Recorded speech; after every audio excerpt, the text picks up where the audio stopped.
Connie and me can watch for the moon underneath the mango tree, me hand. Welcome, ladies and germs. I am Playcon. This is Matty V. Violence.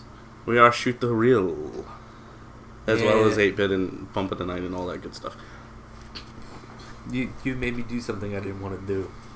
So, today we are here because he is not a Bond fan at all. And then No Time to Die is coming out in April, so we figure what the best way. Basically, I'll pop it up on the screen. What we did is I did a roulette for it. So I had a list of all of Sean Connery's Bond movies. Except for Never Say Never Again, because that was an unofficial Bond release, so Yeah. An unofficial Eon release. So he's held me captive for like 6 months. That's why my hair's long and my beard and shit. He forced me to watch this movie. So first up on the queue is that we're doing all 6 Bonds. One movie each Bond. Yes. Why did we get stuck with the worst one on this fucking endeavor? So he thinks it's the worst one, but it's actually the original 1962 DrNo is what we're doing. Yes, and that's fine. But Sean Connery has done way better after that. And somehow I was trying to get you to say how we picked one from each Bond. Yes, Other than Lazenby, because you didn't I did. So that roulette, as I was saying, that's how we did it. I had a list, randomized it, hit the button, and then that was our first one. Ironically, was DrNo. And of course, since Lazenby only has one, our next review is going to be on Her Majesty's Secret Service, which is actually more of a funner part in the game we've been playing through, which we finally finished. Legends. Yep, 007 Legends. It's bad. Beautiful game. Watch the review. No, not really. Watch the playthrough. It's bad. Man, we didn't review it. However, we're gonna try to start doing more reviews, especially for everything. Oh, I get that. Movies and stuff. I get that. That would be fun. That game. So enough about the game. Wow. It ties into the movie that we're about to speak of because kinda, sort of. In Legends, you play through most Bond movies. You don't play through DrNo, though.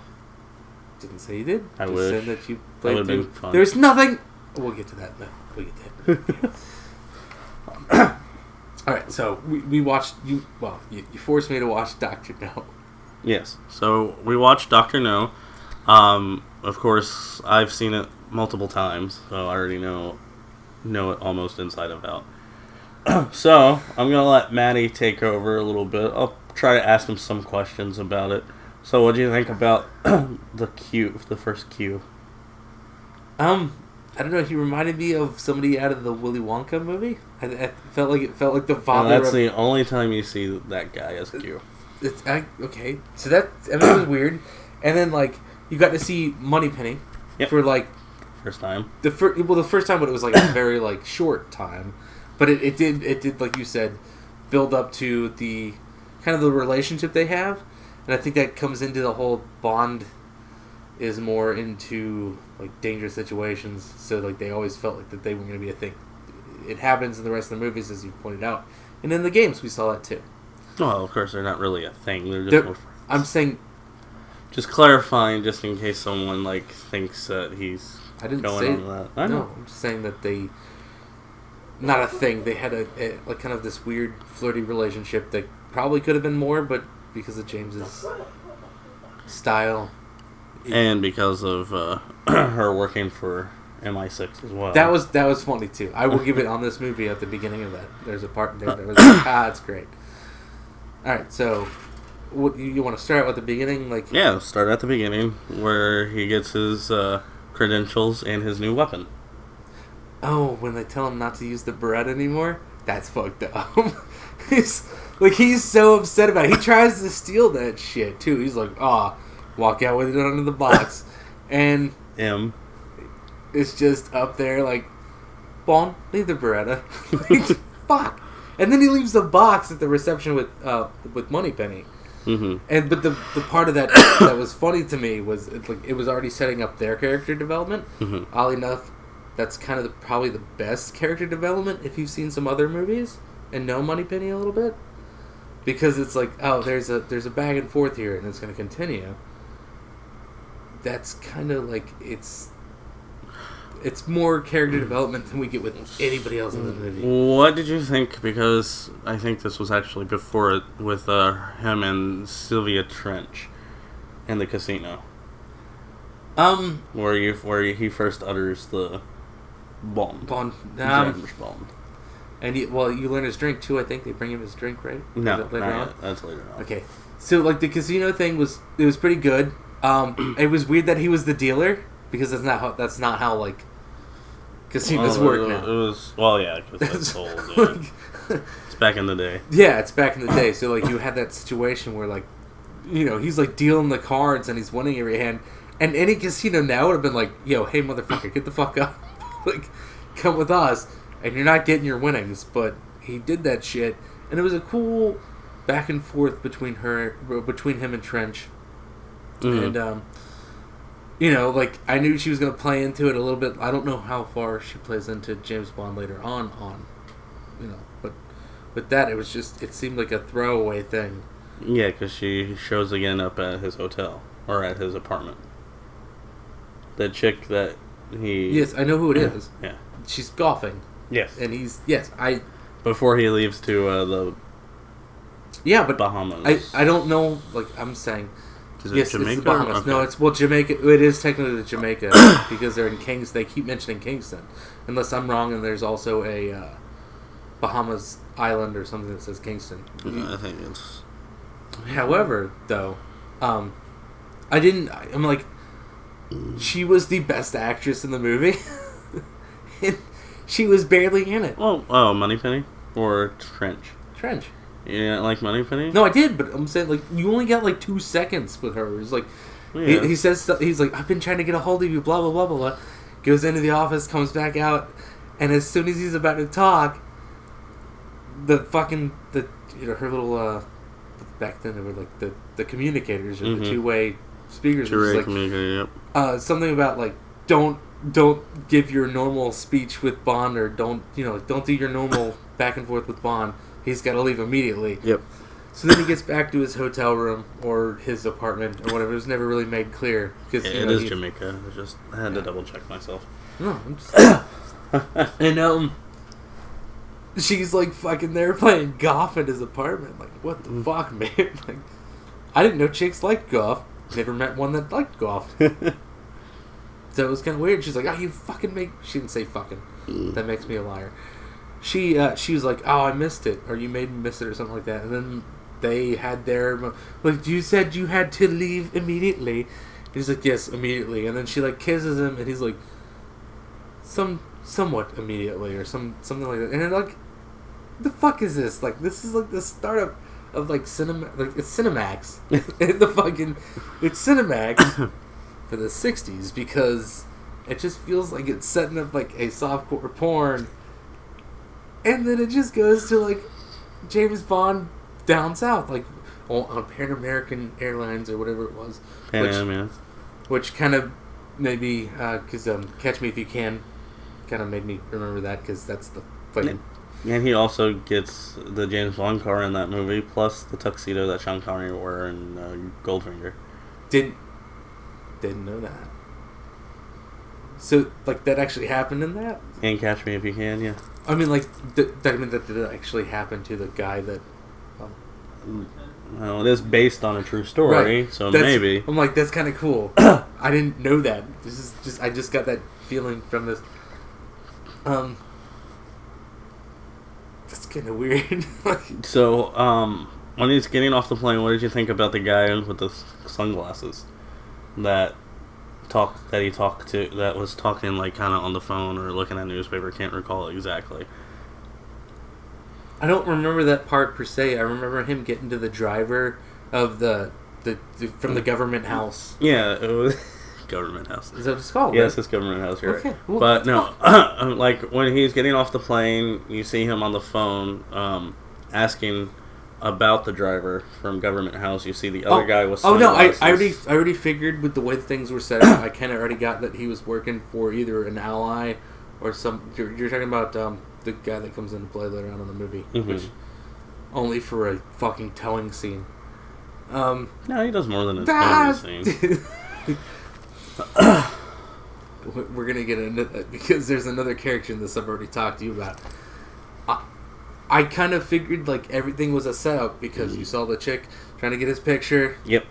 He covered, he covered his head with his face with his hat. You got the dude, and James. You know what? I'll fucking give it that, man. Like James Bond is a smart motherfucker. Yeah. Because he knew as soon as he saw her with the camera. Basically, was when he knew. Because she's like, oh, that's weird.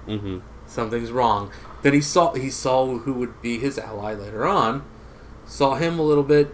Kind of kept going. Went to the driver.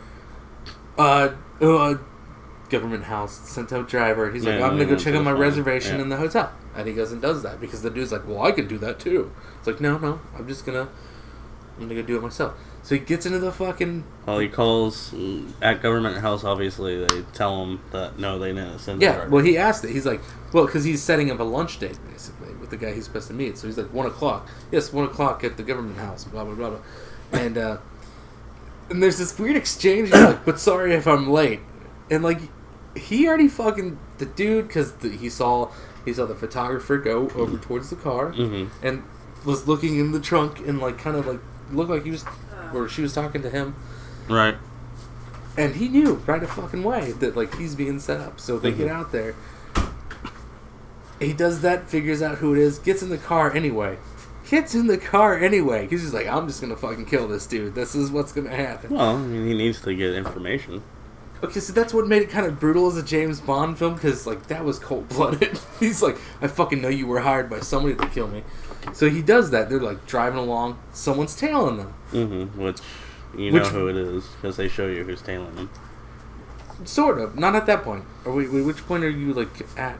Well, I mean, it was right before they... Because it's not the hearse. No, it's not the hearse. It was right before they turned into the little alcove area. Yeah, he's like, take it right here. And then you see that it's just the guy from the airport tailing them. And then they pass by. I did not catch that little... I'm like, I know the dude in the car seemed okay at first, but he didn't because he knew he was a fucking... You know, I guess it would make him a double agent. Yeah. So Bond is like already got his fucking gun up to his spine. He's like, all right, get out of the fucking car, and don't make a move. Like, show me your hands. Get out of the car. Of course, he's been trying to go for this gun, and this is where the acting gets really shitty because like James Bond just shows he's like very not good at doing this. He gets better. I get that, but if this is supposed to be something that like it's 007, right? One of the best spies in the world. At this point, I don't believe that because like he does this throughout the movie. It's like this like oblivious outlook on like everything around him because like he knows what's going on there, but he doesn't see the dude go for the fucking gun. No, he kind of does. He does. I think he turns around because the other car is passing him. No, it was even after that. He's like he already had his gun to his spine. He's like, get out of the car, get out, and then he's like, don't go for anything, but he does. I know something startles him because you see him turn back, and then as soon as he's turning back, he sees the guy reaching for the gun. No, man, because he broke that dude's arm and was just like dragging him out of the car, and then it was gonna like leave him to die basically, and then I think he shot him. Well, no, he didn't shoot him. He asked for a cigarette. Oh, cyanide. That's right. I remember that now. The cigarette was cyanide. So that's what leads to the next part to where. He shows up at Government House. That was a nice little funny scene. That is a fucking weird name for a place. Like, is that supposed to be top secret? What's this weird shit here?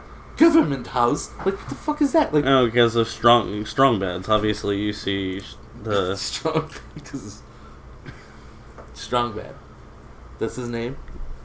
No, that's not... Hold on. Strangways. She said strong bed. It was like... Time to read time to read the email. I can't do his voice right now, but that's what it sounded like. So we're at this Strangways, that's his name, sorry. Strangways. I thought it was Strange Ways. It was like, for some reason I heard Depeche Mode, Strange Days, and like whatever. I'm like, hey, that's cool as shit. Yeah, because it's Strangways. And I'm like, so it zooms in on his house, or where he's staying, and it shows his, like, secretary basically trying to get, like, message out. Like, something's different, something's wrong. Yeah, because in the pre-title sequence you have the three blind mice. The three blind, that was a weird... That was a Quentin Tarantino type fucking thing with the three blind men. They're actually like three blind. They're doing the song very slowly in the background. Yeah. That was a Quentin Tarantino type shit. Right after the sequence, if I'm not mistaken. No. That was before. That was the first part of the movie. And just so people know too, is that in the gun barrel, it's not Sean Connery. For the first gun barrel, it wasn't Sean Connery. Okay. Just so you know. Just give me a little backstory too on the. Where he looked more like Frank Drebin. But so yeah, the club part. Then the club part happened first with the three blind men. That was like the first part of the. Yeah, that's like the very probably that was the very, the first. That's what I said. First. We didn't mention that, so it's like that's the so very we kind of part. went back. Sorry for not mentioning that earlier, but. Right now, you're at this point of like Bond arrives, and he wants to like figure out who's talking to who and who's said something to everybody. I like the little joke that he tells the guard at Government House. Can you watch him? Make sure he doesn't go anywhere. Oh yeah, the dead guy in the I forgot about that because we're back to that. The driver that was his driver that wasn't sent. He's just like, hey, I'm gonna get in the car anyway and see how this plays out. Then he tells the Government House guy like, I might be late. So he's gonna kill this dude. So they get chased. So you think like, oh, maybe this guy's not a bad guy, but he is. So first misdirection of the movie. He takes a right. He's on that fucking path. Bond's already got his gun to his back. Gets him out of the car. Throws him out. Makes him try. He tries to get him to. This is the thing, man. This happens a lot in this movie. Bond tries to get him to talk. Well, let me have a cigarette. Does a cyanide cigarette. Dies. Blah blah blah. He finds out the cigarette is cyanide by going to the Government House and having them look at it. Well, I mean, he knew it was. He knew, but he had to because he's. As he's referred cyanide, to, yeah. As he's referred to later, a detective. Yeah, because he tells him. I mean, that's one thing too. Is that when he gets to Government House, they actually show him being like kind of a spy and stuff, like putting the little strand of hair. Oh yeah, that for bugs across and stuff like that. Which I was kind of hoping actually played back into the story, but it never did. With the hotel room with the hair. It did. He noticed that it was gone. But it wasn't as important as like. Well, he knew that someone was there, and because that's when the tarantula was there. He reacted like I would with that situation, but I don't know. He of course we say we wanted to start at the beginning, but I'm just letting people know that we did a little bit reverted back. Because you didn't mention the first part. Yeah, no, I forgot it. I didn't forget, but forgot to talk about that because of Stringways getting shot by the three blind mice. Because in the beginning, with when he's playing poker with they're playing blackjack. Actually, I think. Yeah. So I just wanted to reiterate that a little bit. But once again, that was really weird too because once again he was somehow the it was Professor R.J. Dent. Well, yeah, they were playing together. It was just a little. Okay, but at casinos that does not work. That wasn't a casino though. That was really because they were cashing out chips and stuff. Oh, seriously. When he's walking away, he's like, "Cash these out for me." Oh, okay. And like that's why he gets the wad of money and puts it in his pocket, and then gives the fucking doorman like a huge wad of cash. Like, I want to know what that doorman that's knew. That's when Strangways gets shot. Yeah, well. Strangeways at that point has already been shot. Well, his secretary was shot at the house. He'd already been killed. That was the first part of the movie. Yeah, that's what I was talking about. Just saying that. Yeah, we're probably gonna go kind of jump around a little bit just because. Because this movie's hard to follow. Obviously you see a cat tail there. That too. But this movie is not like the easiest movie to follow when it comes to shit. Like, it's it is if you're like trying to pay attention. Like I had to pay attention because I wanted to do this. Well, I mean, yeah, I mean, it does take a bit to if you're really. The pacing is terrible. The pacing of this movie is fucking terrible. It really is bad because now like you're doing this whole thing. That's where the casino plays back into the one girl that's in the. She has no reason to be there other than to show that like, oh, James Bond's a woman man. He's already. Well, I mean that's why after that, obviously, she's at his hotel or apartment. That's the point I'm trying to make. He leaves. That's it. That's like they made it seem like she was a pivotal character, and she wasn't. No, she does come back though in Thunderball. That's fine. Or I think For Marshall with Love. In this fucking movie. I think it's right after. It was just For Marshall with Love. Okay, but with this movie, it was just a what? It was just to say that like James Bond, he can get that strange again as much as he can. Yeah, that's all that she is. That's all that she is in the next movie too. What the fuck?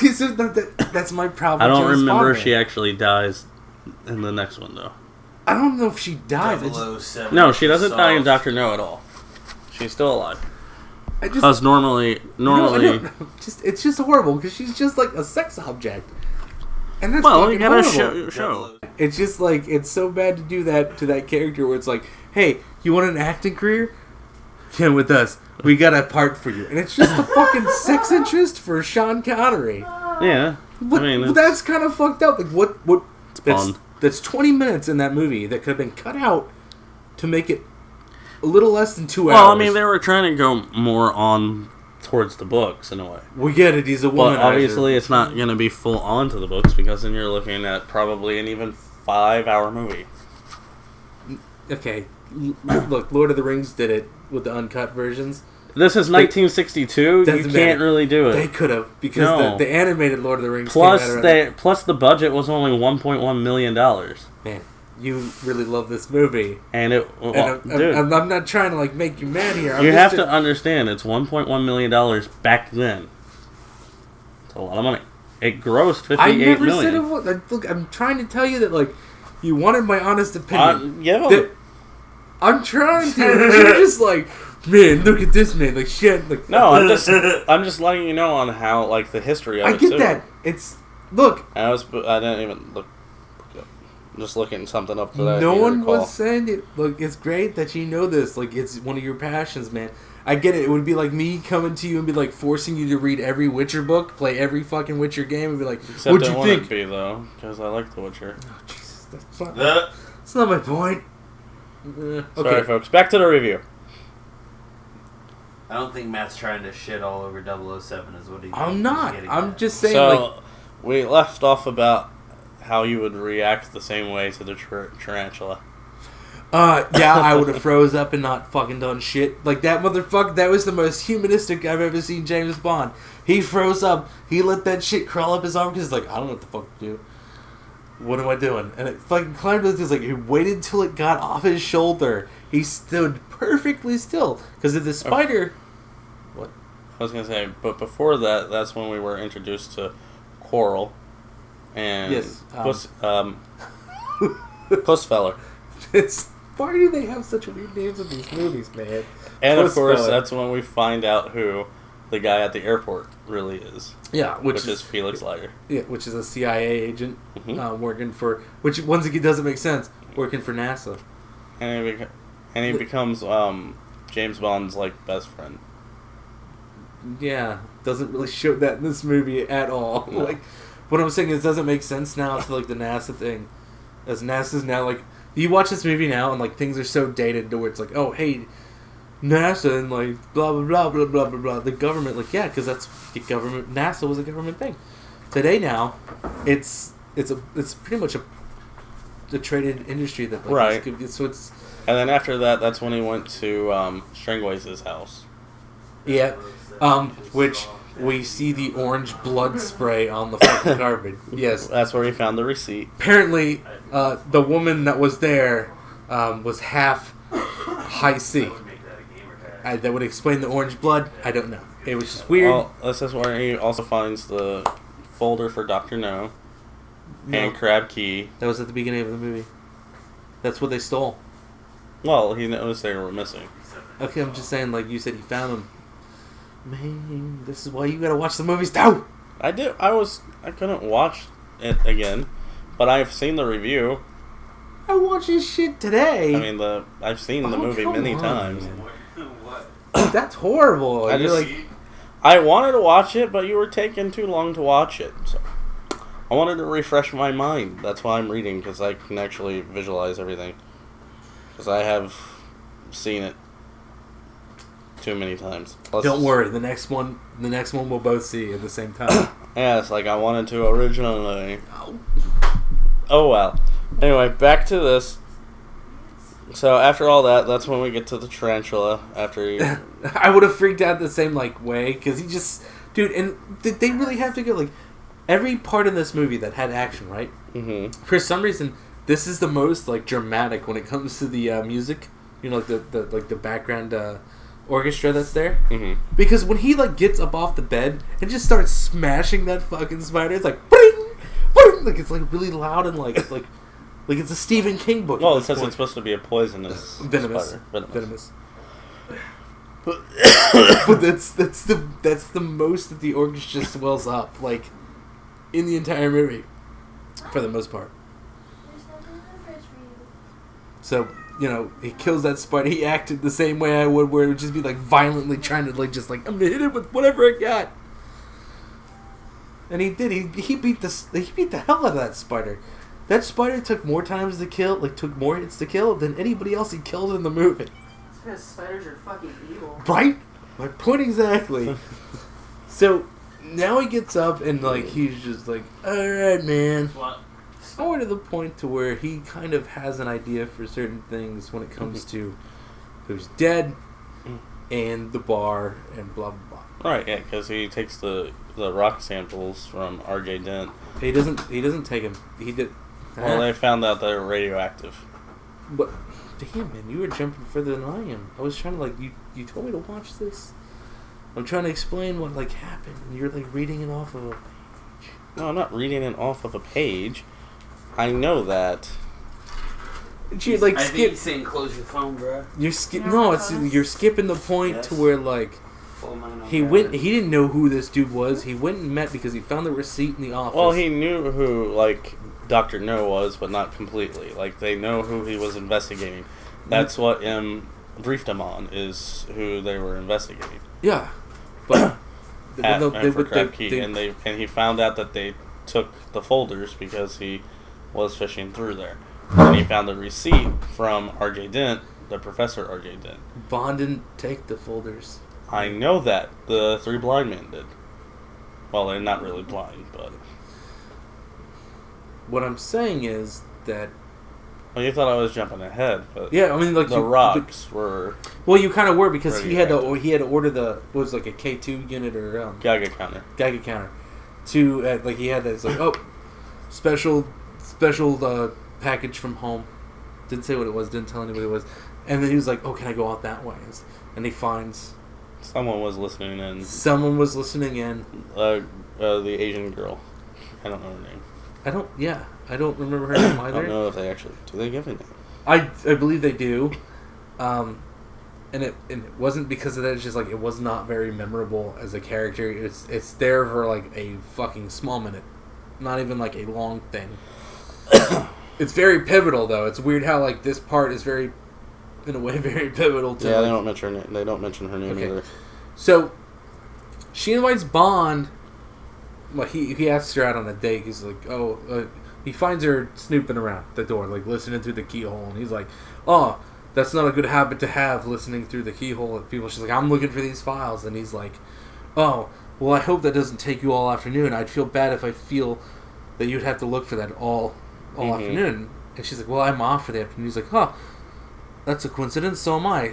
So he was off. So show me the island. And she later on invites him up to her house, her apartment. Which, if that's an apartment, because I think that's what she calls it. Why can't we get apartments like that now? Well, it's in Jamaica, and obviously, this is when you kind of find... Hi, kitty. That's Kyrie. This is kind of when you find out, too, that... And this is kind of the weirdest part. Well, not one... It's one of the weirdest parts, because are we supposed to believe that, every single blind man was in that car? Oh yeah, that's when the hearse was following him. Right? Yeah. The hearse was like chasing him up. They all were, and they showed an inside shot. I don't know. All I saw was like I don't know, like maybe it's the DVD. The DVD kind of seemed blurry, but like they came down the fucking mountainside and just like they didn't even hit anything hard and it exploded. I was like, what the fuck? Like that's not how this works. And they're like coming down and like it just that's it. And then somebody calls her when he gets there because she's all like, oh, I didn't expect you. He's like, you didn't expect me what? And like he fucking knew. Yeah. And she got a phone call while I was inside. And that was another thing. He's here now, yeah. Yeah, but he didn't hear her say that, but like, oh yeah, she tried to act like she was talking to somebody else. Yeah. He fucking knew. He sleeps with her because Bond's a sex addict. And sends her away. And he doesn't just send her away, man. He literally calls for a taxi. A fucking taxi. And she's like, I'll cook you dinner here. Because, like, obviously, like, she either still wants to kill Bond or she's, like, under his spell. Because she's like, I'll cook you a traditional Chinese dinner right here. Oh, I don't want you to fuck up your nails. He didn't say fuck up, but you didn't want her to mess up her nails. Right. She's like, that's fine. I love cooking. They went back and forth for a little bit, and he fucking knew. He's just like, I'm just going to call a taxi because you don't want to go out. I was thinking Italian. You didn't. And he said that. He's like, I want Italian. Like, and it was a taxi from Government House. So. yes, well, when he called the taxi, Government House. It was Government House. They came, this, like, general sitting in the fucking car seat, and he literally just, like, I hope you have fun, take care of her, and they take off with her. Then, he goes back, he puts on, the song plays several times in this fucking movie, about making love, basically, under a palm tree or some shit, and that was just like, okay, I heard this song already, now I'm hearing the song again. He puts that song on, goes into the room, builds a human, a pillow-based him, sleeping, with legs, like how a person would sleep. Then turns around, sits by the door where it opens inward, waits for a motherfucker to come in and shoot him several times, and then oh, yeah, drop your gun, but behind you. And he makes the professor fucking jump, which is weird because, what professor do you know who is a fucking an assassin? Oh, he was hired by... But who the fuck Dr.No. knows a professor of geology? Which, of course, that's when we find more out about him when he goes to that's when he grabs the tarantulas on the island, and that's when you hear Dr. No's voice. The tarantula part? He wasn't on the island. He was. No, he wasn't. He was. He was in his hotel room. No, I'm not talking about that. The tarantula. Yeah. The professor gets the tarantula Oh, from Dr. and No. he tells professor to go. Okay, get you. Yes. He tells him, he's like, tonight, go. Okay, I remember that now. So, I thought you meant Bond grabbed the... I just wanted to explain where the tarantula came from. So, obviously, that's where that tarantula came from. And that's fine. So, I get what you're saying now. No, I mean, so, that shit happens, and you figure out the professor is kind of a fucking... But, Bond's just like, I'm gonna kill you. He puts the silencer on his new goddamn Walther PPK 7.5 millimeter. Because he couldn't use the Florida anymore because it doesn't stop. It doesn't have enough stopping power. See, I fucking watched your movie. You thought I didn't. That's where we're. God. So. Plus it jammed up on him. At what part? I didn't see that. No, the Walther didn't. The Beretta did. That's another reason why, because he asked how many times has it jammed up. But he's been using it for 10 years. Yep. Yeah. See, I get what you're saying. So this is a story that was before what we saw. Correct. Okay. So the Beretta stopped up on him. He has the Walther, and he's just he's now using the silencer for the first time. It's easy. Yeah, goes on. He had a cigarette too, I think. Yeah, I think he did, because he smokes a lot in this movie. Sean Connery just smokes a lot in this fucking movie, which shows his aging thing. I used to smoke. It probably didn't affect my aging very well. So Sean Connery's just drop your gun, but behind you. And he asks you, and this is the second time this happens, and this is what I was talking about earlier.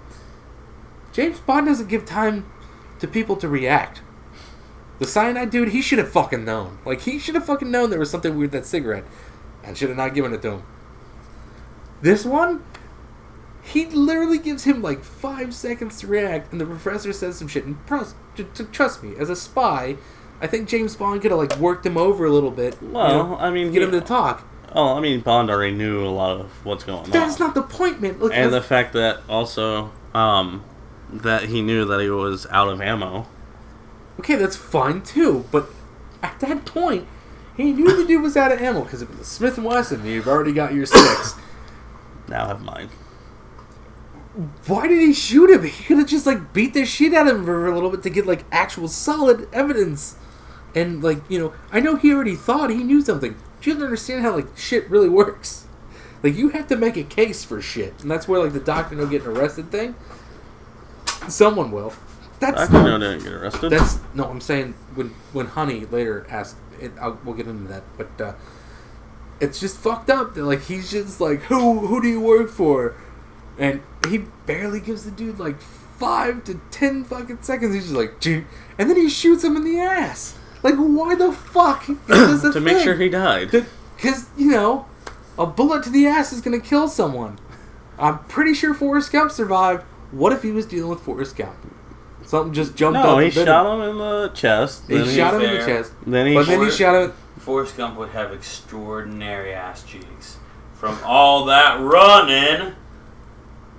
That's Kevin again, folks. Couldn't happen before the running.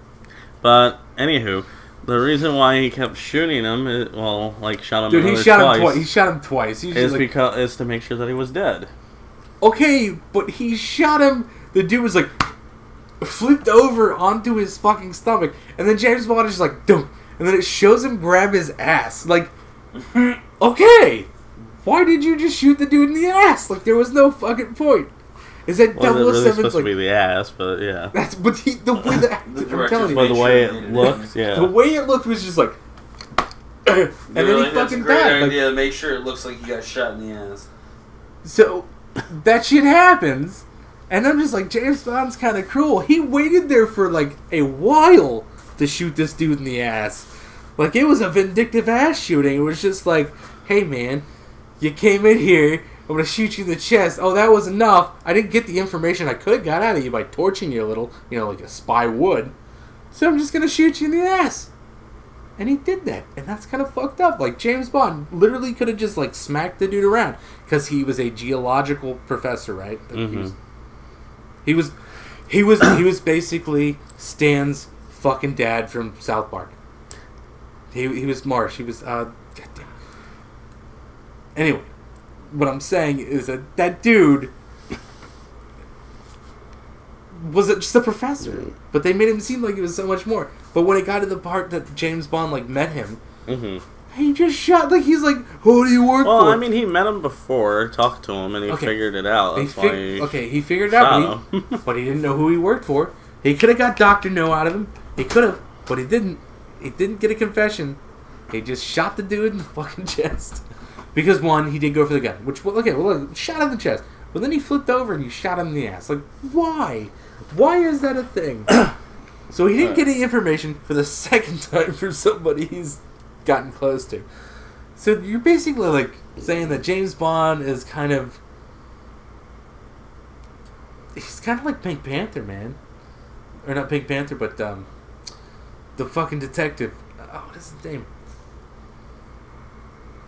He's like that. Like, he stumbles upon things. Like, I guess that's probably what it's based on, is like Sherlock Holmes and shit like that, where it's like he stumbles upon things, man. And that's all he does in this. Like, he just stumbles upon things. Like, he has the answers, but he doesn't get them from the people he could have gotten them from. So it's just like, yeah, I'm a badass. You're dead. Because even the camera lady again shows up when he met right. this fella. And Coral. And he took the film out and ripped it up, and he could have literally, because Coral's just like, "Do you want me to break your arm?" And he's like, "Oh, maybe another day." And, like, yeah, and then he stabs him in the face, and Coral's just like, like, because he's used to pain. I get that. You built, and this is where we're getting to that later, but we'll get to that. James Bond's not very bright in this movie. Like, he's Well, I mean, he does show brightness though in it. Somewhat. I mean, like when he escapes from the, like the where he's at later on, but like he's not very bright as a dude that could literally like, oh, I can smack this dude around because he gave up so easily. I could smack him around and ask him questions. No, I'm just gonna shoot him. Like, what are you thinking? Like, just torture the dude. Like, obviously you didn't care at the time because there's been torture in a lot of the other James Bond. Well, not torture, but like, especially the new ones, where he'll just like beat somebody. He's like, I want you to answer what I'm saying. He's just like, okay.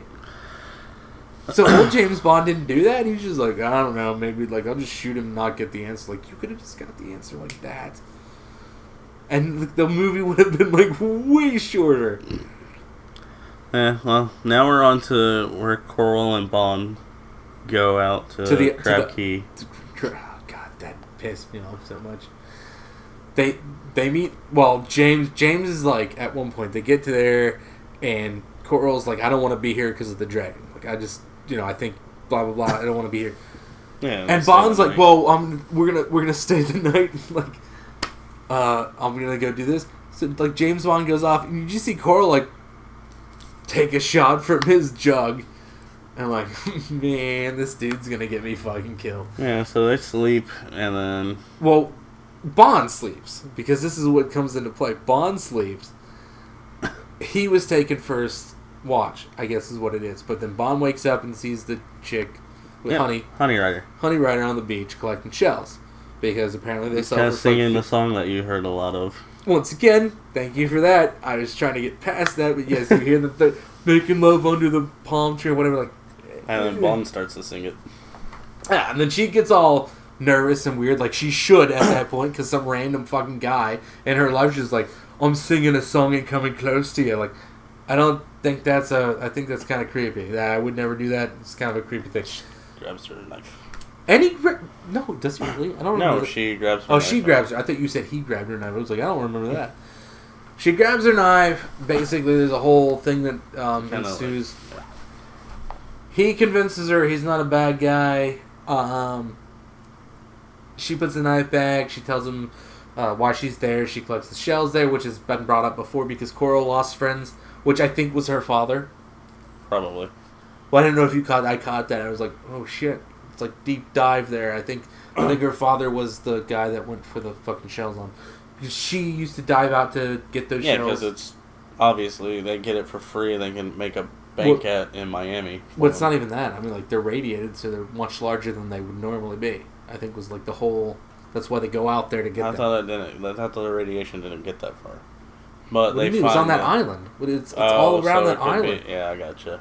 That's what I'm. See, you remember like. And that's they can like get $100 for. That's kind of like that. That's kind of the whole thing with the fish. Like the fish weren't like magnetized, like Dr.No said.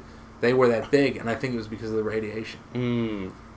See what I'm saying? Like, there's a lot of like hints there that like there was, and we don't know if there wasn't a dragon there or not. But, like we see that later, but wasn't what was it was kind of described. But what if there's an actual fucking like a radiated like dragon or a lizard or some shit? Like that's Godzilla, dude. That would be awesome. So we just tied somehow James Bond. I guess I'm okay with that. So at this point, they're on the fucking. They're on the island at this point, and they meet Honey, and James is just like trying to be James, like, and it's like, dude, she's gonna like slash your throat, and then he's like, she's like, well, they gave up looking for me because I'm always out here, so they stopped looking for her. He's like, well, they're gonna look for you now because he's out there. Yeah. So then they get to this point to where like them Coral have a shootout with a high speed, which is funny because at this time period, like you see this boat, high powered speedboat or whatever, and it's not a fast boat anymore compared to boats. I mean, they don't shoot at it because they don't want to know where they are. But the guys on the boat shoot. Yeah, that's what I didn't. It's a shootout though. Like in a way, it's a shootout. Like I gotcha. They're hiding behind a sand dune, and they're getting shot at with machine guns. And Bond's like, well, that's not fucking normal. So why would these islanders have machine guns? That's a fucking high powered weapon. So then they're like getting ready. They're this is weird, just random moment with Coral with a fucking blue crab, like where he just like looks scared of the blue crab that's like crawling. And I don't know if that was like ad libbed or like if that happened and like the actor's just like, man, I don't know what the fuck to do, because it was a big crab. It's like it's the size of his face. So I was like, I don't know, that's weird. And then he repositions himself, like that crab had bothered him, and they're like, well, we'll come back with the dogs. So they're like, all right, let's go fucking do our thing and get through this jungle or whatever we have to do. We gotta find your boat. Boat is shot to shit. She blames it on James. Then they deal with them coming through the woods with the dogs. And that guy, that I will say got kind of exciting and like hairy. Because like the whole bamboo shoot in the water underneath the branches, like that was some spy shit. It was like the first time in this movie that there was like spy shit, like, well, besides the hair, but I mean like things that like actually worked in their favor. Well, the hair worked in his favor a little bit. Yeah, he knew he was gonna be attacked. I guess it did work in his favor, but as far as like that whole thing, like everybody take some of these reeds of bamboo, get under those roots, you know, and use it as a mouthpiece. And that was kind of cool as shit. And I thought they were gonna get caught, and then he attacks the one dude after they leave, and like there's still one guy this rogue dude looking around. He knocks the dude out. No, you slice him using his knife. Okay. Kills her, and he puts the body in the water. But he doesn't use the gun. Like, why would you not dry? The gun's dry. You can still use them once they're dry. Because he doesn't want to let them know that he's there. Like, okay, like but right with what's going on. Plus, you had like 5, 6, 7, 8 guys. Once again, I didn't say use the gun right then and there. I'm saying, why didn't he grab the gun? Because you could take that with you. Once it dried, it's a gun. Yeah. And I'm not saying use it unless you. I'm like, okay, use it if you have to. Like, he could have taken that. You know, just like he tried to take the fucking butter knife at the fucking later on. Like, he's just, like, he's kind of oblivious to things in this movie, and I don't know if it's because, like, they don't say how long he's... Well, they kind of hint that he's already been doing this for 10 years, you know, with the whole Beretta thing. So I think, like, the whole idea was, like, this is at the end of Bond's career, or, like, the mid of it, to where, like, he's like, I gotta do these things because I'm, like, working for MI6. It's more like the middle, yeah. Not, like, necessarily in the end, but not the beginning, not really the beginning either. That's what I'm saying. It's like, he's already been doing this for a while. He's kind of, like, he's already trying to do the retirement thing, which is, like, the whole thing with the, you know, like, he's at casinos gambling money away. Like, he's just done. And I think that's what kind of made it cool, because it gave it, and I know this movie came out way after, but it kind of gave it, and there's a part that it happens, where he gets a John McClane moment. Oh. And then I was just like, fuck, man, this is like straight up, like, this is golden. And it did. It got better when it got to Crab the Key? facility. Well, not just Crab Key. I mean, it started getting good there. But, like, when it got to the actual facility after the dragon thing. Okay. But I have to mention the one part that really fucking makes me angry at this movie, man. The whole, like, the death of Coral. Like, why would you fucking do it so, like... The dude's like the biggest part in this movie besides James Bond at this point. Right. Like, he's been there the entire movie. He's helped him figure this shit out. The dude gets hit by the fucking flamethrower and is dead like that. And they don't warn him. They don't say shit. They just keep going. And then, like, they get caught. Mm-hmm. Well, you knew they were going to get caught anyway. I know that, but it was just like, even at the end of the movie, like, they don't mention him dying at all. It's just like, done. Like, wow, that's fucked up. That dude saved your life. Yeah, they had to do the decontamination bath. That was kind of weird. I liked her. This is the only time I liked her acting with the Honey Rider, whoever played her. Because in the shower, when Ursula they get something, huh? I'm trying to remember her name. It's Ursula. But when they get to the shower, though, she's like getting all scrubbed up and stuff, and then like it'll move. Ursula Anders. Okay, so Ursula Anders, would she just like, give this like look with her face, like, why the fuck do you keep moving me? But it's like, it's kind of like a funny. She's actually decent at comedic. Yeah, due to her heavy accent, was dubbed by Nikki Van Der Zyl. Okay, so she was dubbed, but She had like these moments physically with her face movements when that whole thing was going. That was like just I couldn't stop laughing because she's like, and there's still shampoo in her hair, and it goes like to the next one, and it's like, and then that was great, and that whole thing got like really weird. It was like a fucking like, you realize it went from like a normal spy thing, right, like just normal everyday espionage to, all right, we're not in Kansas, and this shit's like the Wizard of Oz of supervillains. You're getting scrubbed by these people that, like, out of nowhere on this island that's supposed to be small and nothing's detected on it. Yep. They have a whole fucking nuclear facility, and you're being scrubbed down by them. They're getting you, and then you're getting put in these fucking weird rooms. Like, yeah, and they have all their measurements pretty much.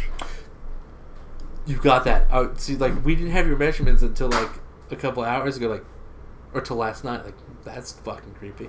That means when they were like being like scanned and like sprayed, they were being measured somehow, and we saw that happen.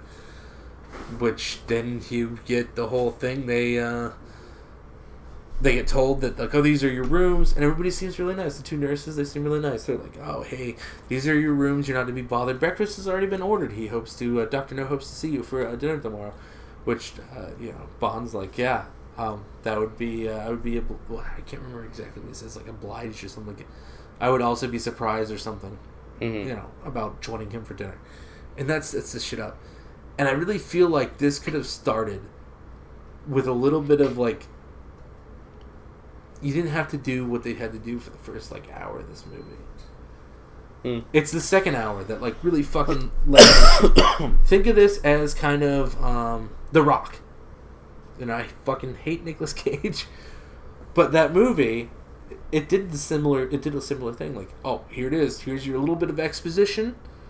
Not that much. And now you escape, and now you figure out how to fucking deal with this shit.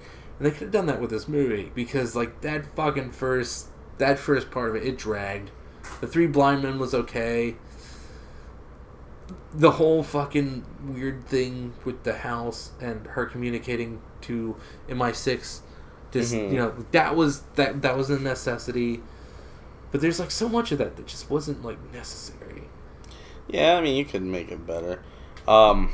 So what did you think about Dr.No, like the reveal of him and stuff like that? Dr.No? But I must say it's funny that you mentioned The Rock.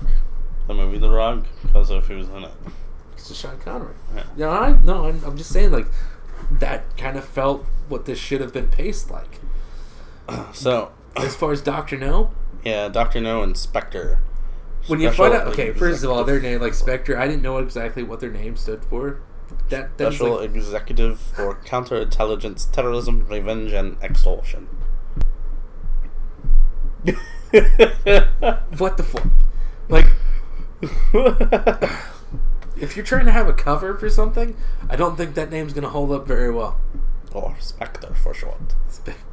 Not going to hold up very well. Oh, Spectre, I think I heard you something about like revenge and shit. Oh, I'm going to leave. Just like, what the fuck? Like, that is the first time I've heard that shit like named out, and I was just like, that's what that stands for? Like, I thought it was some sort of like Cobra shit where it was like very fucking secretive.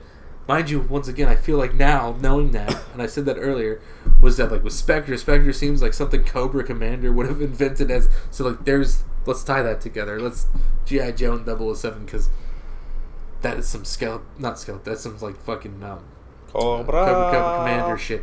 So they G.I. Joe is there. So, I mean, come on. Cobra Commander made a fucking 80s hairband just to catch the Joes. Like, this fits right in there. Except it was the 60s. So. And they're trying to stop people from launching, like, satellites and... Not even that. That's not what it was, though. No, they were trying to... Dr.No was basically trying to steal the rockets from Cape Canaveral, but they kept crashing. So he kept testing it out. He was trying to steal their rockets so he could use them to make nuclear missiles. That is, like, he's like, oh, I've already offered my assistance to them, so they blah, blah, blah, and they're like, oh, we'll just make them all pay. Like, the whole idea was taking their rockets, because he already knew about nuclear shit. Yeah, but I mean, he didn't take them like they do in You Only Live Twice. But he was trying to, like, seriously, he was trying to redirect them. Sabotage them. No, he was trying to redirect them to that island so he could use their rocket abilities. He just wanted to make nuclear missiles. He says that. He's like, I can make missiles and blah, blah, blah. Like, so I know what you're doing. Dr. No is literally only actual character development for the most part, other than Coral in that fucking movie. Oh, what do you think about his hands? I thought they were real. I That thought he they lost them. Well, when you're like, you know how he lost them, right? Like, he lost them because of radiation. Like, okay, cool. So this dude is a mastermind who wants world domination with Spectre because he knows how to, like, use radiation to magnetize those fucking missiles, well, rockets, steal them and turn them into nuclear missiles. Like, that is a genius plan. I think he's too cocky for his own fucking good. Like, right away, he's just, like, telling Bond what he's gonna do, and Bond's like... And Bond, and I know Dr. No catches him, Bond's just like, I already know. I already sent her full report. Like, no, you didn't, you lying asshole. And Dr. No catches him on that right away. But, well, he did. Well, Felix did send for backup, as you see. Okay, that's fine, but that's not the full report. Dr. No fucking knew that. He's like, something about your bluff, blah, blah, blah. And then he's like, I pictured you as someone that could be part of this group that is a genius like me. And, like, I was thinking you could be part of Spectre. And Bond's like, I think I'd work in the revenge department, which I thought was fantastic. And then he's like, well, yeah, you're technically, like, yeah, you're just, like, I don't know, you're just kind of a dumb policeman. He calls Bond a dumb policeman. And Bond's just like, all right, I like your wine, or your champagne, Dom Perignon. He, like, made that joke about, like, it's a Dom Perignon 55 when they take Honey Rider out. They take her out, and he goes with the bottle, right? And you know why that's also significant with the Dom Perignon 55. That was the first published book by Ian Fleming was Casino Royale, which was in 1955. Oh, see, I didn't... And well, they also do that again with... Are you sure it wasn't 53, though? Because, like, that's what Bond said. You probably said... Bond was like, I'm more partial to the 53, and, like, Dr. No just, like, lose... Because, like, Bond is, like, taking the bottle. Like, he's about to smash it over. Yeah, because they do that again in Skyfall. Ah, see, that's weird. Why do they well, not like that. They do that same, just like, a reference to the drink, because it's the 1962 drink that Dom Perignon. The bad guy in Skyfall uses. Oh, well, he used... Okay. So, you've got this whole part where, like, Bond realizes, like, he's got to get Honey out of that fucking room. And then Dr. No being Dr. No, it's just like, yeah, I agree. It's not good that she's here. She'll entertain the guards. I'm like, they're just gonna what now? Like, she's gonna entertain the guards. That's kind of a fucked up thing to imply. Well, then you saw Bond get up. Yeah, and he gets up and he goes for the fucking Dom Perignon 55. And he goes to fucking hit the dude in the fucking head, and it catches him. He's like, that's a shallow attempt, blah, blah, blah. Plus, that's a Dom Perignon 55. You know, it would be a huge waste. And that's when Sean Connery just looks at him and is like, I prefer 53, or some shit like that. I was like, damn, dude. Turns out the only reason he did that, and what Dr. No considered was like a sloppy or shallow chance of doing something, because he says it right after this, like, also that kitchen knife. In case you just real quick before we continue, in case you see we are not sponsored by what Matt's Dom drinking. Perignon? No, Rolling Rock. Oh, you Just should have so said. You should have said apple juice. Anyway, continue. So, so he mentions, like, oh, I prefer the 53 Dom Perignon. Like, this is all a ploy to just steal a fucking kitchen knife that he can use later. And I don't know, I'm like, I kind of want to go back and watch it, but in that scene when he did that, I don't know if Sean Connery actually was swift enough to grab a kitchen knife and stick it in his pants while coming over the table with that bottle. And I kind of want to find out if he did, because that's impressive, because I didn't see him do it, but Dr. No knew right away. He's just like, oh, and that kitchen knife, by the way, should stay in this dining room or whatever. And like, shit. Alright, so like, Bond's fucked. And he tells him his plan, which Bond supposedly already knew or whatever. And then Bond says something cocky. And Dr. No's just like, I've had enough of you. Like, you're not as smart as I thought you were. You're a dumb policeman. And he's just like, soften him up till later because I'm not done with him. And DrNo leaves to go to what the climax of the movie is, which is to steal a rocket from NASA. Mm-hmm. Which does not work. Because they put Bond in a fucking room. Well, like, now he's all, like, beat to shit. Like, you know, clothes are torn. And this is where the John McClane moment comes in, folks. Like, this is just, like, he's just like, I'm gonna fucking go for the air vent. And I'm just like, damn. Did John McClane just steal this shit from James Bond? Because that's what I feel like's going on.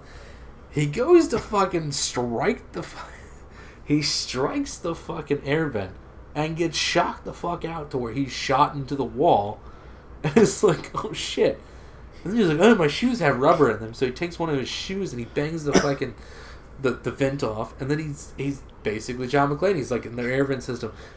But it's not, because it's also like the irrigation system to whatever the fuck they're doing with the nuclear shit. Cause like they wanted it to be like it is in the book, a lot worse than what it really was. I forgot the exact stuff. All I could get is that like he was getting boiled alive, and they didn't even show him like show pain, but he was getting boiled alive. Like that water, he had his He did, but I'm like that scene where he's like hunkered down and it's running over, like the water's running over him.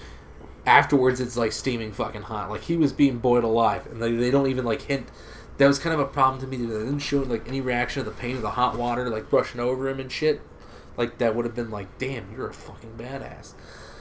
So that was a bit of an annoyance, but he gets out, and somehow where he gets out, though, where that water's rushing through, it's just another air vent. Where's that water going? Because it was it was like the where they got like deradiated, or that was the room he ended up in. So like, where the fuck was that water going? Because like, you were crawling to go where the water was headed. And then you come out and it's a normal air vent. And, like, everything's dry. Like, that does not make sense. So, like, that was weird. He gets out. He fucking, like, he just so happens to be a dude that's walking through there taking his suit off in a room that you can't take your suit off because that was hinted at earlier in the movie where they're going through that whole situation after they get caught by the dragon. Well, I mean, they were done for their day, so they could take off. But you don't, look, if you're smart enough, when it comes to radiation, you ain't taking off your suit if you just dealt with somebody being irradiated or deradiated. Like, you're not going to do that. Remember, not a lot of people are going to go to the island anyway. Yeah, but you're still, like, everything's radiated. That's why you were wearing the suits before they were even there. Like, you just went into the room where everybody had suits on and you started taking that shit off. And then Bond comes up, gives him the kibosh, chokes him out. Takes his suit. It just so happens to fit perfectly. He shows up in the room. They're watching the U.S. launch of, like NASA in like the 60s, like shoving up their rockets. They're bringing up like this nuclear reactor. And Bond's in the suit. He gets yelled at. This is okay. So DrNo literally like thinks he's like the smartest man in the fucking world. This part proved he's just a fucking dumbass.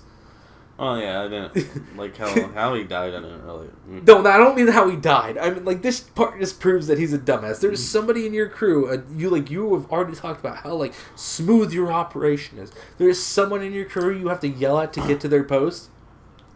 Come on. So he does that. He yells at him. He gives him the opportunity to run up to that stupid fucking the valve that he fucking turns it to critical, and then he beats the dude up. And I feel bad for this. This is okay. He's a professional wrestler. This looked like a huge fucking horrible bump to take. That punch where they could have just sent that dude into the water because it didn't matter if he died or lived. They made him like hop over backwards, reverse in full motion on the way down, and literally just take a bump on the fucking floor. Like, God. You could have just sent the dude in the water. It wouldn't have fucking mattered. You were just like, no, we want you to take like a half backflip over the fucking wall here and just land on your back on the concrete or steel. You got this. We're paying you $60 for the day. And then everybody's being evacuated. DrNo's all up there in Bond's business, and Bond's just like, fuck you, dude. We're gonna fight on top of this thing that's being lowered. And I was like, man, this is getting close, because it lowered and then it stopped. I was like, Like, why? Why did it stop? So like Bond, and it's weird because you don't really notice when this happens, but Bond like reverses position again with Dr.No and starts climbing up the fucking, like the I don't know what it's called, the thing that holds the reactor. Right. The whatever. Yeah. It looks like a ladder almost. But it's not a ladder, and fucking, Bond's all up that shit like a monkey. And for a second, I actually thought that was Dr.No. Like, getting up, I was like, shit, man, like, how's Bond getting out of this shit? And, like, it shows Dr.No doing the scratchy thing on the pulse. Yeah, It was Dr.No that didn't make... And that's kind of a waste of a villain that, like, the whole fucking movie literally got, and that's why it's named after him, literally got to this point. Like, this movie was so... I'm sorry. This movie was very, very mediocre and boring up until the part to where they got to the fucking island.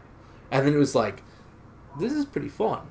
Like, okay, I'm into this. And then you got to the part that Coral died, and I'm just like, I fucking hate this again. Then it gets to the stuff inside, and I meet Dr.No. It's like, Dr.No is like a fucking, like, this is a Cobra Commander character. This is like literally something Skeletor would work with. This is an 80s villain. I know this was in the 60s, but this feels like what most villains would have been like named after or picked after or designed after in our era. Yeah, so as Dr. No's lair is exploding up, what did you think about how they had Honey Rider in that pool thing? That was a bit weird because that was just like what out they of nowhere. originally wanted to do for that is have her like that as the water's rising as well, but also have crabs there to start eating at her. That's what Does the that happen in original the book? intent. Yeah. Damn, that's horrible. I kind of want to read the books. I feel like Saw, but with spies. The fuck? That was the original intent, and yeah, that's how it is in the book. Damn. I kind of want to read the book now. Like, I don't know. It was weird. She was just like there, and like the water was like barely like. Yeah. It felt like Dr. Evil had like set that trap. Like, she'll drown slowly, and then like she literally almost drowned slowly. And that was kind of fucking stupid and horrible. And then he was able to get her out of there without keys and shit. Like, fuck. Like, so these. I think he actually found keys or something, or he had. I'm hoping so so because I just saw him go in there and like unlock the fucking shackles. Like, man, you're a fucking supervillain that claims to be like a. I mean, unless it was those that had the twisties. No, they were like metal shackles, man. I mean the shackles that have the twists. I don't know. All I know is like you've got this supervillain that's like supposedly be like the smartest motherfucker in the world. Like he's helping lead all these other people in Spectre. Well, obviously he's not because of him being inspector in an organization. But he's supposed to be at this point in time. You're supposed to believe. Yeah, like, I know. He's like the lead of Spectre. Like he's this fucking supervillain, right? You know, like there's other supervillains, but he's like the smartest because he says he's the fucking genius and all this shit. And then some of his shit like just doesn't seem how smart he is. Like just leaving Bond in that fucking one room that like if he just cuts off the current somehow by like I don't know overloading it with a fucking shoe, he's not gonna escape. Like that's just like you're not very. That's why it felt Venture Brothers-esque to me. It was like, oh, it's the fucking Monarch. Like Dr. No's kind of like the Monarch. The movie was an hour. It was 2 hours long. It was like an hour and a half, probably like way more than it needed to be. Other than that, like I love Sean Connery, so like watching Sean Connery, which is weird. Like, when he got older, did his like accent get like somehow worse, or not worse, but like more pronounced? Because that's Heavier, the weirdest. yeah. That's weird. Like, when you're usually here or in, like, Britain or, like, in another place, your accent gets less. But somehow, over time, his got, like, more pronounced. Because, like, he just sounded like a Brit to me in fucking this movie. And, like, you hear... Well, he like, is a Brit in the movie. I get that. But in every other Well, movie... he's Scottish, technically. James Bond is Yeah, Scottish. well, that's- You know okay. why they did that? Because Ian Fleming liked Sean Connery so much that's why he based the origin for James Bond to be Scottish. I want one more James Bond movie with Sean Connery. He actually originally he hated the choice for Sean Connery. Ian Fleming really hated the choice. Yeah. Wow. And then a gentleman taught him like pretty much how to act sophisticated and stuff like that when they found him. So Like, but and like, that's how he won the all right. role and won Ian Fleming. but over his was from accent Dr. got like way worse over time. Not worse. I keep saying worse. I love this Scottish Heavier. Heavier. It kept getting way heavier over time. Like you look at him and like fucking, goddamn. Highlander.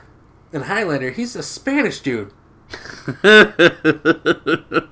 That's as bad as having Russell Crowe as the Gladiator. You mean like you get a fucking Australian playing a Spaniard with a British accent who knows he knows English language. Or even I know people don't like it, but League of Extraordinary Gentlemen.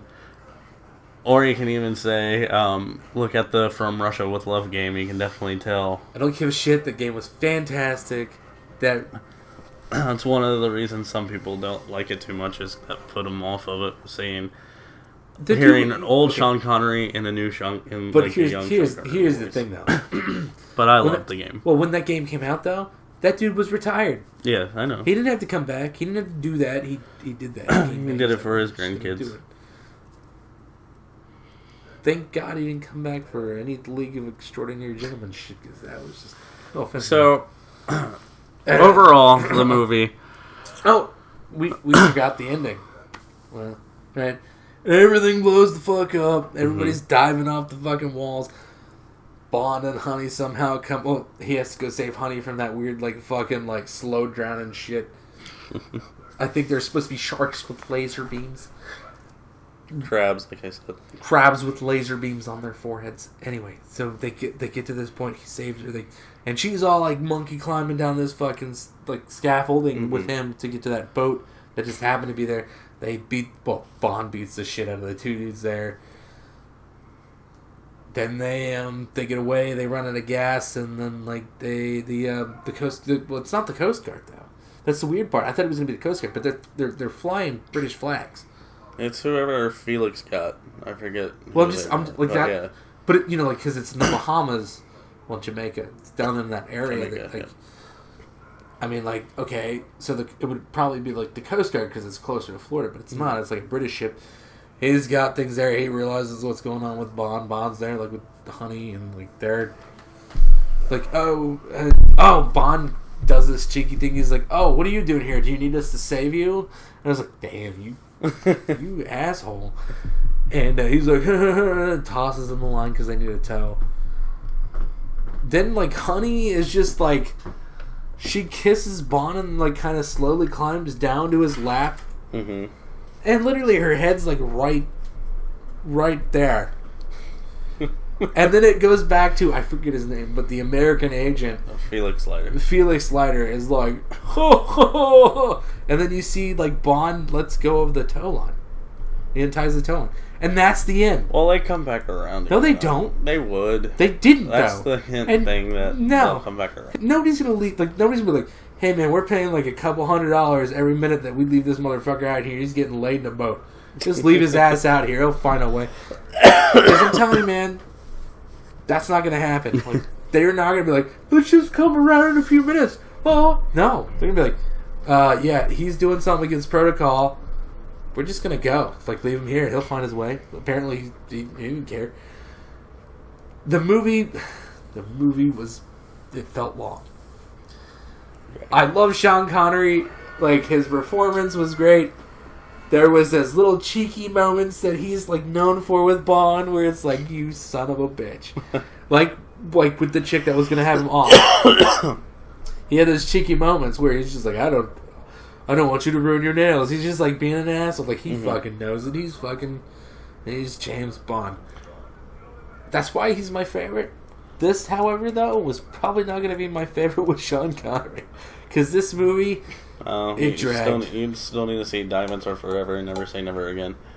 And I will watch those if you want me to at this point. Like, I don't know. I gave you shit. I definitely want to go through the 6 like we discussed at the beginning of it. Because of No Time to Die, which is coming out. We also did a reaction to that, which you can see on my main channel as well as Shoot the Reel. With Billie Eilish. I said her name right. Billie Eilish. I said her name right. Yep. Don't hate on me because I made a joke that SNL made like years ago. So we did that. That's on my main channel as well as Shoot the Reel, which is our main channel for movie reviews and stuff like that. So overall, on your experience on it, what would you... If this was your very first... Well, this is not your very first Bond movie, but this is your very first Bond movie that you've seen that you kind of remember. That I remember. Because I remember there's another one with the hot tub thing at the beginning where he's like with his wife or something. It was Sean Connery one. I don't know which one that is, but they're like, I'm retired. He's like, you're not retired, blah, blah, blah. As far as seeing this one, I do remember some of that one, and I remember some of his other, like, from Russia with Love and all that.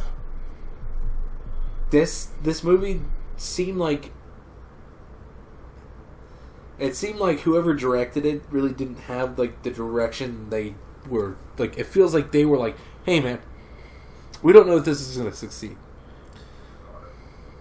You've never directed anything, or, like, you've directed a few things, blah, blah. We're going to see what you can do. Well, the director did direct a few things. What did he direct?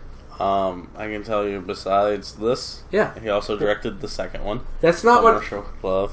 But I'll tell you the other movies that he directed. Once again, that's like the whole fucking... Oh, if the movie was mediocre, then they wouldn't have had a whole series, and I pointed out Transformers.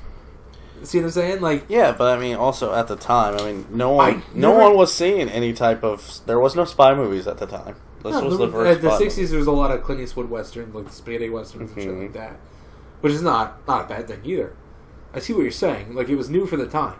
Yeah. But you have to understand, man. Like, as much as like, and I can say this about movies that I'm a huge fan of, like The Crow and shit. Like, I can go back and watch that, and like, I know to me it's one of my favorites. But I can still see the mistakes, and then like the era of time to where like it just didn't work. Like, they just didn't have they don't have the capabilities they do now, or they were trying to do like CGI and stuff. You know, like I said with the. So that's the director's name. Terrence Young. Okay. So what I'm saying though is that not everything holds up well. Like, luckily this is all practical effects for the most part. There's a little bit of like small miniatures. Mm-hmm. No, but most of it was that's still considered practical effects, but you can tell like which ones were miniatures and stuff. Yeah, and the backgrounds when they're driving, you can tell some of it's green okay, so that's what I was gonna say. Mostly practical effects. That whole scene, what the fuck? That was such a bad. You just reminded me of that. Was such a bad. A Call for Arms. I don't. It's another movie that he directed in 1940. Oh, so he's okay. So he's been around for a while at this point. Yeah, director. Young's first solo credit as director, and also Christopher Lee's film debut, was Corridor of Mirrors.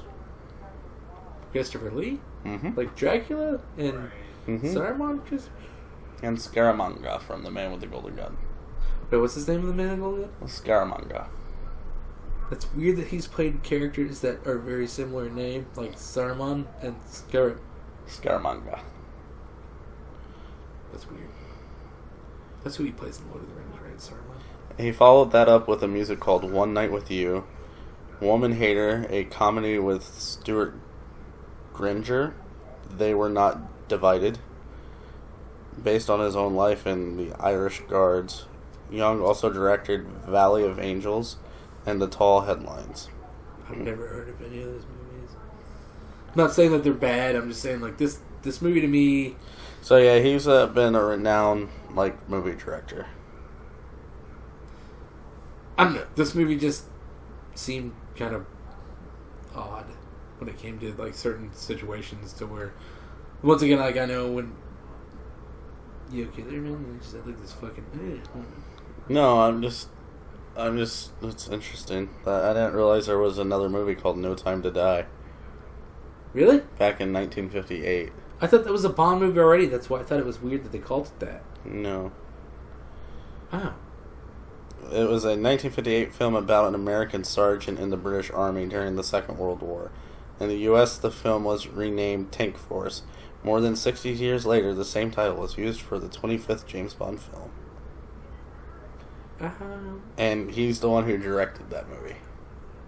Terrence Young. Okay, that's fucking weird. Maybe he wanted to make like a Bond movie that they didn't want him to make. Produced by, well, yeah, probably, because it's produced by Albert Broccoli as well. I thought that was funny too. It was like, this motherfucker's name is Brad. It's like, is that his real name? Yeah. Albert Broccoli. That's a weird fucking, like, I can't, I mean, like, I can say this because my last name is Ferry, but Broccoli? Come on, man. So that's interesting. I did not know about the. No, that's kind of Time to cool. Die. So the new No Time to Die.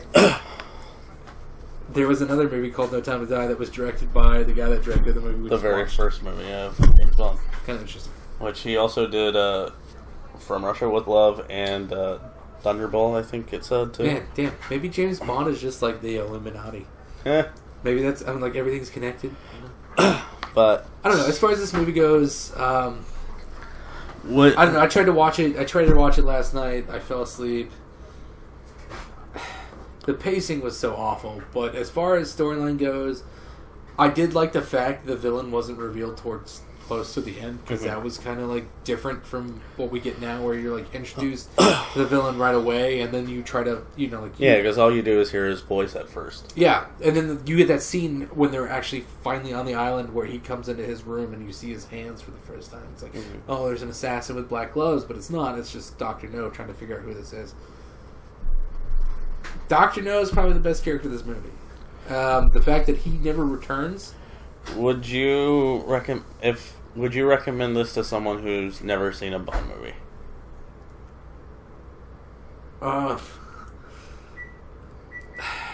It depends. Okay. It depends. Are you a Sean Connery fan? Are you a Bond Sean Connery fan? Or if you've never seen them, Well, but if you you've know never about, seen, but you know about everybody right. saying Sean Connery is like the best Bond. Do you remember your first Bond, like your very first Bond movie? Yeah, it's the. I was trying to. I don't remember which one it is, but it's the one where like there's a scene at the beginning where like Bond is with like a girl or his wife, and they're in a hot tub in like Florida or some shit.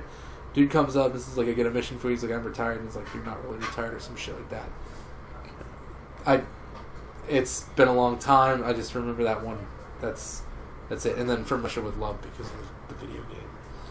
I'm trying to think of that because I can't recall. His wife dies. I think she gets shot or killed, or whoever he's with gets shot or killed in the hot tub. Okay. Well, because in From Russia with Love, you have there's a lady that is actually, she's taking a bath.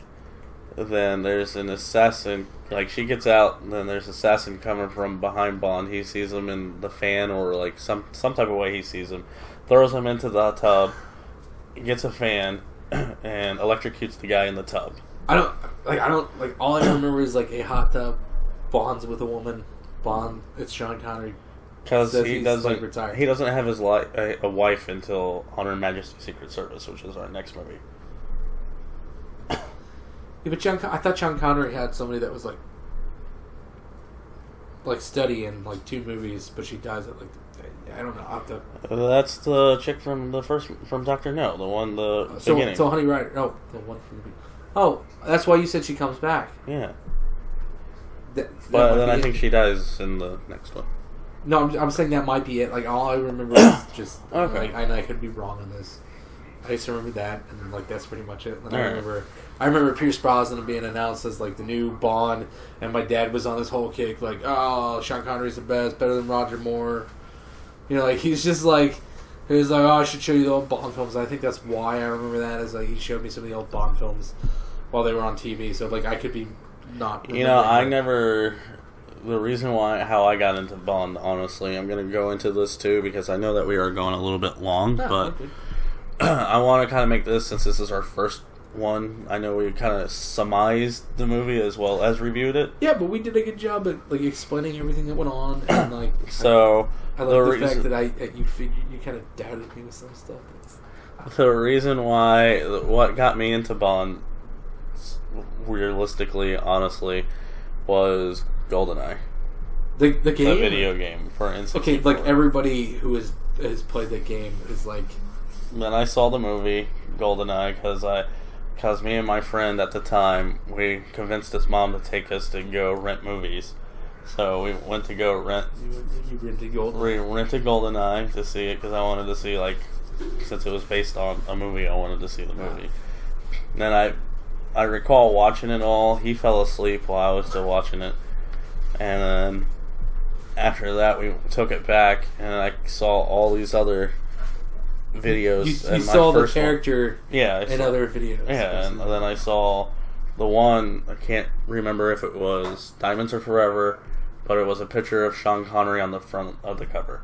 Okay. And I'm like, who is that? 007 as well? I gotta check this out. And that's where my kind of obsession with Bond, because believe it or not, I'm kind of obsessed with him. That, it's fun. That's why I'm doing this with Kind you. of like Ghostbusters. People know me. Well, I must say, like, Ghostbusters, I'll go fucking, like, we can watch whatever. I love Ghostbusters. James Bond, not so much. I've never been, like, when I was growing up, like, the videos I was renting from video stores was, like, Jackie Chan shit, like, Rumble in the Bronx, and, like, First Cop, or Super Cop. And, like, all his other movies, and then, like, everything with Schwarzenegger from, like, obviously Terminator to, like, Kindergarten Cop. Like, those movies, like, I was more into, like, the American 80s action stars, other than, Jackie And Chan. another funny thing about that, too, this happened probably around the time of, because I've played it a lot, GoldenEye, but this also happened around the time that Tomorrow Never Dies was getting ready to be released in theaters. Okay, so it was a little later than the GoldenEye game came out. Yeah. Okay, so you were getting to... Well, I mean, GoldenEye, the movie came out in 95. Yeah, but the game came out in 96. I think Tomorrow Never Dies came out in 97. Well, that's what I'm saying. So it must be around you saw the movie, or you saw the movie a year after you played the game. Well, not a year after I played the game. Same time. I thought you said it came out in 95 and 96. Yeah. That doesn't mean I played those at that time. So, like, you found the game, saw the movie, and then the other one you saw hype coming out. Because like, back in the day with I got excited. Because at the time, I was really into Lois and Clark, The New Adventures of Superman. And Paris Carver in Tomorrow Never Dies is played by Terry Hatcher, which was Lois and Lois and Clark, New Adventures of Superman. That's kind of why pretty much that's how I caught the James Bond bug. No, that's great. I mean, like, I can say the same. Like, the same thing with me happened with, like, The Crow, kind of. With I saw the second one first, and then the second one drove me to see the first one. Yeah. So, and then I was a fan. I know, and mine. Look, I have all these on VHS and DVD. Yeah. Here's the fucking thing.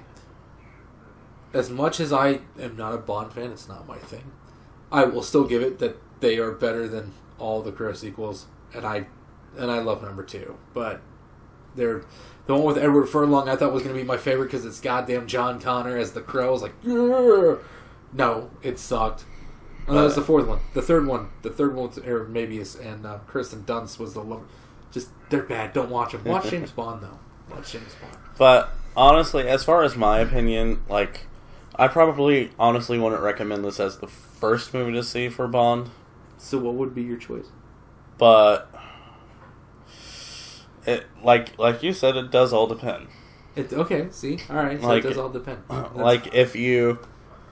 I know there's several people that I think... I'm going to shout out some people that I've been watching on YouTube lately. The Bond Experience and... I think... I forgot the other one. Being James Bond or Becoming James Bond. I think it is. Sorry for that, because I know y'all are probably going to see this, especially if the Bond community. But they say probably Casino Royale would be one to get people into it, realistically. Really? Because of how, like, for today age. Okay, but that's the thing. Like, and I said this to you, and I didn't mean it in any, like, disrespectful way, but I said that, like, the old James Bond movies are not going to hold up when it comes to special effects. And I'm kind of wrong on that, because they do use practical effects. Some definitely will hold up better than others. Also, it depends on the story, too. Like, well, that's true. You said that this was running a little bit longer because of... the pacing was kind of off. The pacing was kind of off. And I don't know if that was because they're like, we have this huge book that we've got to kind of fit into a 2-hour movie. 2-hour movie. But the pacing could have been better. Other than that, it's Sean Connery kicking ass. He has a John McClane. I should say John McClane has a fucking James Bond moment at this point. Because, no, if you watch this movie,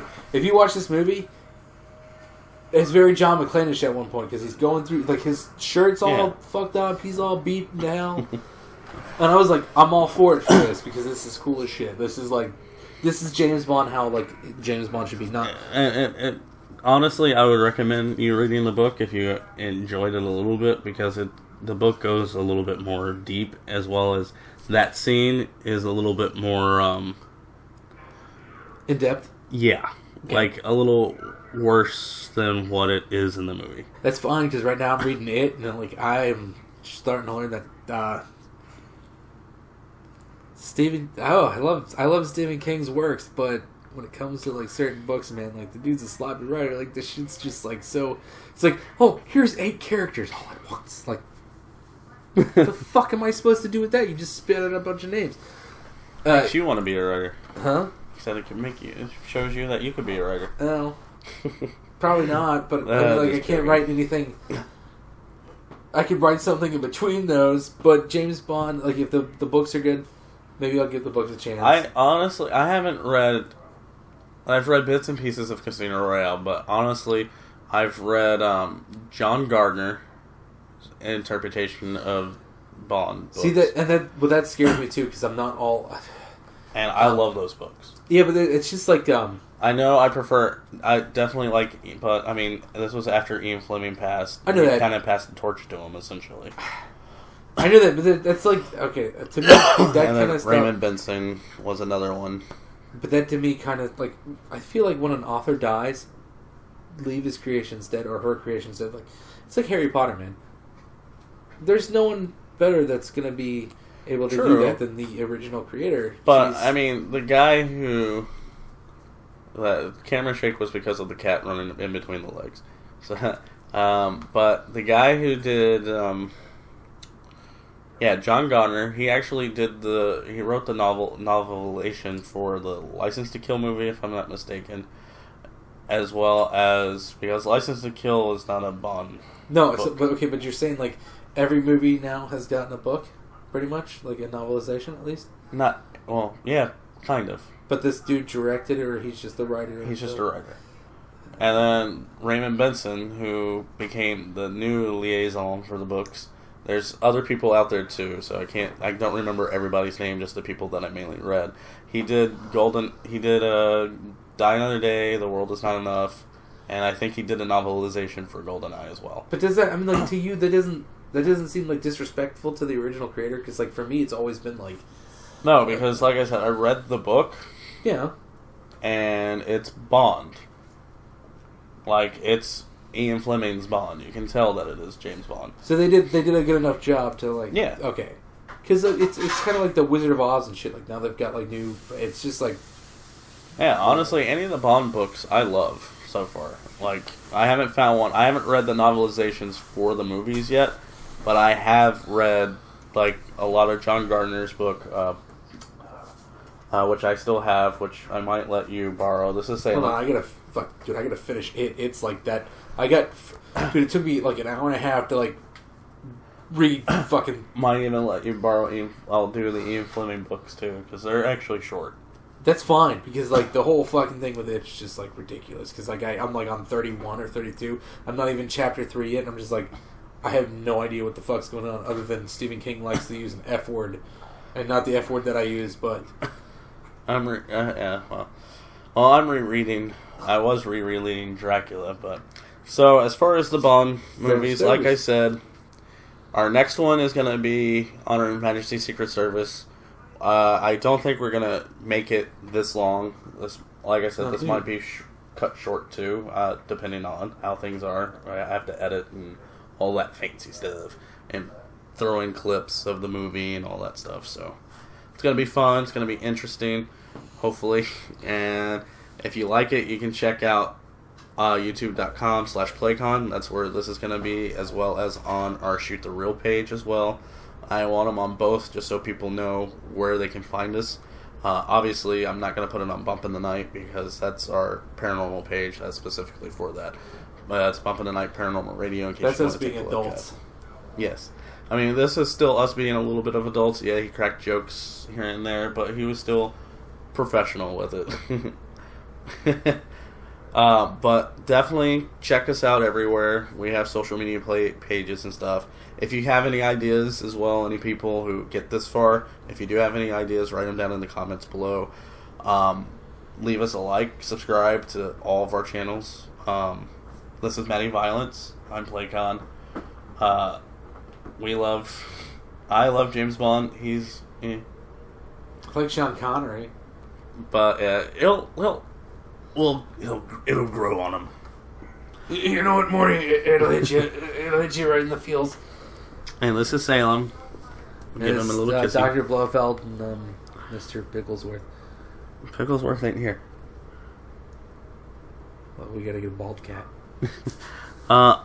Anyway, with that, I don't know if he wants to do the thing that he normally does for the end of streams. You guys keep telling me to do that shit. I did it as a joke once. You keep Alright. Well, with that, like I said, check us all out. Also, if you do like Bump in the Night, we do have a merch shop. It's shop.spreadshirt.com/bumpinthenight paranormal. Check that out. We got some cool hoodies and stuff like that, and I'm going to be putting another design, and that was a click from a can opening. Sorry, people. With that, we're out. Sayonara. Adios.